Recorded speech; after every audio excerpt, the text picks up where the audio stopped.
लेकिन नताशा एक चीज याद रखना, किसी का दिल मत तोड़िए, क्योंकि वक्त से महंगी हैं भावनाएं। Emotions are more costly than time.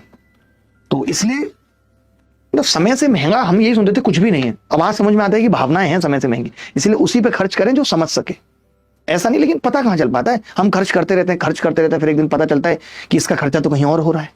ये भी तो बात है ना, आपको पहले दिन तो पता नहीं चलेगा ना, पहले दिन आपको कैसे पता चलेगा, जब खर्च हो जाता है तब पता चलता है।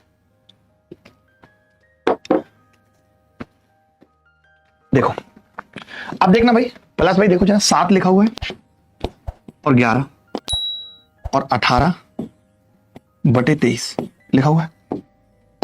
तो मैंने कहा कि इसका गैप कितना है, ओ सॉरी, पहले 18 में से 7 घटा दें, कितना आ गया 11/23 में से 11 जाएंगे, कितना आएगा 12। आपने कहा कि जी 11 में से 7 घट रहा है, तो यानी 4 आना चाहिए गैप। यहाँ पे कितना है, अभी एक ही बना है, ये अगर 11/12 के बराबर है तो मैंने कहा अभी तो एक ही बना है, तो आपने कहा जी 11 चौक 44 और 12 चौक 48 कह सकते हैं इसको।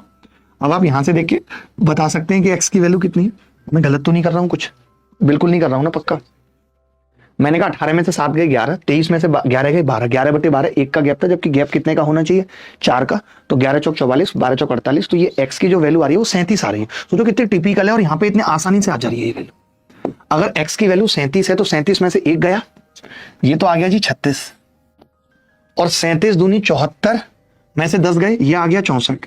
और इनका बेटा मीन प्रोपोर्शनल पूछा है, तो मीन प्रोपोर्शनल होता है अंडर रूट में 36 गुणा 64। 36 का 6, 64 का 8, 6 48 उत्तर आ रहा है।